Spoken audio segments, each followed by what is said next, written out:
Biohazard warning. Entering contaminated zone. Transmissions jammed. Proximity coverage only. Backup activated. System rebooted. What's up, agents? Your boy Sly here with another Division video for you, and we have a ton of changes to go over, y'all. Now, depending on the way you play the Division, you're either going to love these changes or you're about to get pissed. Now, no matter what side you are on, these changes are, in my eyes, not only warranted, but a better way forward than a complete overhaul of other areas. Now, opinions are relevant, so yours may differ.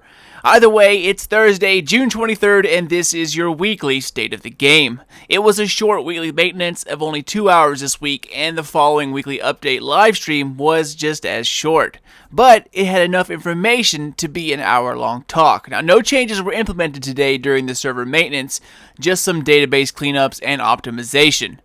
Alright, well, speaking of cleanups, let's move on to what was discussed. Alright, well, first up, there's some straight up bad news that we're going to have to get out of the way at some point. So I'm going to start with that, and hopefully it'll be forgotten by the time the cooler stuff comes around.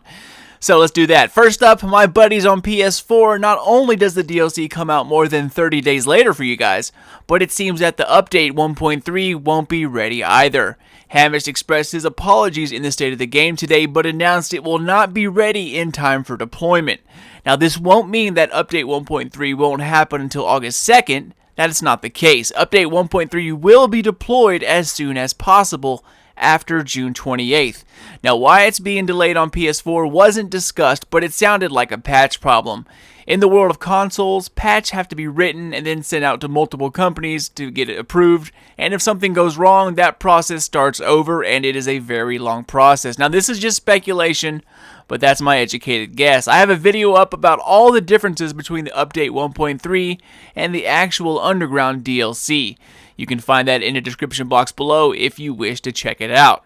Sorry guys, that puts more pressure on an already shitty situation. Alright, well, next up, do you guys remember that awesome blind rifle that those YouTubers showcased at E3? Remember how cool that thing was? Well, it's not coming either. Apparently, it's not ready for the public, and it's going to be held back from this update.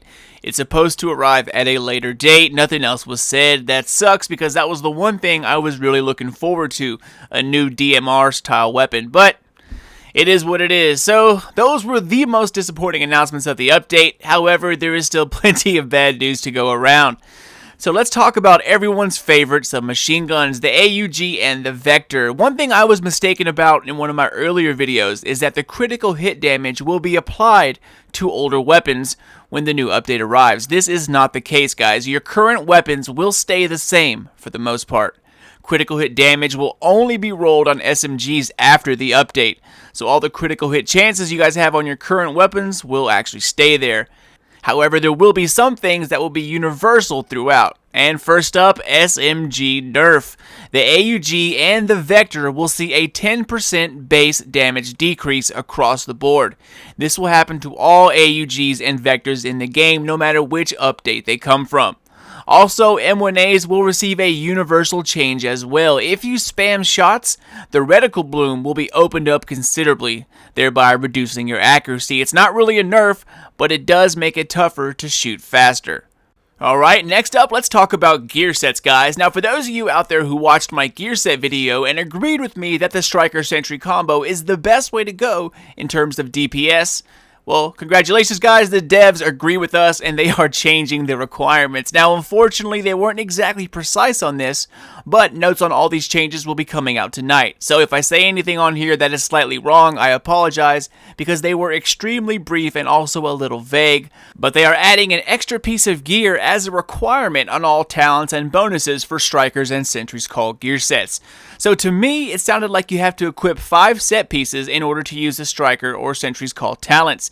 And because of that, that also means you're going to have to equip 3 pieces to use the first bonus and 4 pieces to acquire the second. And if I understood this correctly, it's the same way with Sentry's Call. Doing this makes it impossible to combo anything useful that is Strikers and Sentries related. Now, the other gear sets will remain untouched. So it's either that, or they are moving up the actual Force talent to 5 set pieces and keeping the bonuses the same. So what they're going to do, the first bonus 2 pieces, second bonus is 3 pieces, nothing for 4 pieces, and then the main talent at 5. It's one of these 2 options. Like I said, they were pretty vague, but nonetheless, what you should take away from this is that we can no longer combo Striker Sentry or Sentry Striker, and that was actually my go-to DPS setup. But they deemed that the Striker Sentry or Sentry Striker combo was just too powerful. Now you can still equip Savage Gloves or a chest piece with it, but no longer combo anything useful of the 2, which kind of sucks. So the last nerf, which is kind of a double-edged sword in my opinion, has to do with consumables. Specifically, explosive and incendiary rounds. Get this guys, both will see a 75% damage reduction. Dude, 75%? How crazy is that, y'all? More so than that, the burn from incendiary rounds will last 30% shorter, and explosive damage from explosive rounds will now only match the damage of the bullet, which, that is fine to me. This no longer enables the one-shot kill of the M44 in the DZ when you use explosive rounds, but all in all, this is a huge hit to PvE buffs like myself. I can understand the nerf in the DZ, but it is a little steep in PvE activities. Alright, well, enough bad news, let's start to focus on some of the good. First of which, the Showstopper is going to be added, which is the first fully automatic shotgun with a humongous magazine. We now know that they are going to start incorporating unique talents into these named weapons, and the Showstopper talent, creatively named the Showstopper, reduces reticle bloom the lower the mag count. So basically, the last 3 bullets of this will group together like a single slug, yet have the additive damage of a normal shotgun pellet, so that is pretty cool. Also, while we're on shotguns, everyone knows about the stagger effect coming to shotguns in 1.3, but what wasn't known is that they will see a 30% damage increase against agents.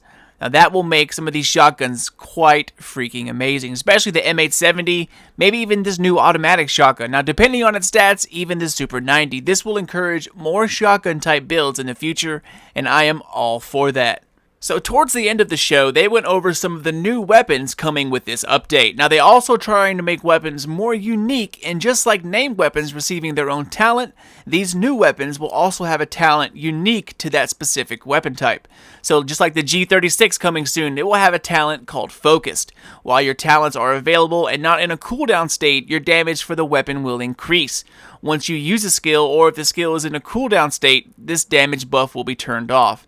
Now they didn't go into detail on how much this buff is, but if you're rolling with a group, you can use others' pulse or skills to keep your buff on, so I'm excited to see how this will play out. Next up, the family of SVDs are coming, and they will have a talent called Decisive. After you kill an enemy with this weapon, your next shot is a guaranteed critical hit. This is going to be pretty cool, guys. This will allow for a more controlled use of critical damage and a chance for you to stack up skills or other consumables to max out your DPS on a specific target. So if you know when your next critical hit will be, you can build some pretty cool setups that take advantage of the new SMG crit damage, as well as stack up critical hit damage for use on the SVD. I can already think of some pretty cool builds that are about to emerge. Finally, the new PP19 SMG and its variants will have a talent called Hurried. The more critical shots landed, the faster you reload. I'm sure it will have a cap, but it's pretty cool, although useless on Lone Star. So, next up, what are you going to do if you don't like these new talents? I mean, are you going to be stuck with them? No, you're going to re-roll them. That's right, guys. Speculated at E3, weapon re-rolling will make its way to the Division. Now you can take your weapon and make it godly. However, Hamish noted that it will work like the recalibration station. You choose one talent you want to swap out, and it will give you a list of possible rolls. Now, once you roll it, you can only re-roll that specific talent. So it's not going to let you re-roll all 3. But nonetheless, I've had many weapons that were 2/3 awesome, so this would have turned them into god rolls. I am definitely ready for that. Don't forget, agents, this Tuesday is launch day, and just like updates before this, the day before that, which is going to be Monday, is Special Report Day. Massive will hold a special report presentation about the Underground, highlighting some of the things coming, and hopefully a few surprises and gameplay of the new incursion will be on the way. Time will tell, but besides a few nerfs, I am looking forward to this new expansion. I didn't like the 75% nerf to consumables. They should have just taken them out of the DC altogether. Oh, by the way, speaking of that, I almost forgot. In regards to this Tanctician build, where agents who are lucky enough to have this Invincible-like build, they are looking into this, and I would expect a drastic change in the future. He said that they are looking into the data and will decide what to do about it later. Now, I hope that they change it up just enough to where an assault tech can still be used without nerfing it into the dirt, because it is an awesome tool to use in Challenge Incursion, but knowing developers, they will probably nerf it into oblivion. I guess we're just going to have to wait and see. But yeah, that's about it, ladies and gents. A more clear form will be published later tonight, and it will hold all the numbers for these changes and hopefully paint a clearer picture on some of these things to come. This is what I took away from the state of the game, and if I got anything wrong, I will correct myself when the official note hits, but I think this is a pretty much good sum up of the changes that are about to drop. Well, alright guys, I'm out of here. As always, thank you guys so much for watching and for supporting the smaller YouTuber. I'm proud to be able to help you all with your gaming lives. If you want to stay up to date on anything Division or Destiny related, follow me on Twitter at SlyNation. It is the best place to stay up to date and keep you in the know whenever new uploads hit the tube. But I'm out, Nation. Could not do this without you all, and I will see you soon. But until then, this is your boy Sly. Done, gone, out. Ammo inbound. Zone B secure.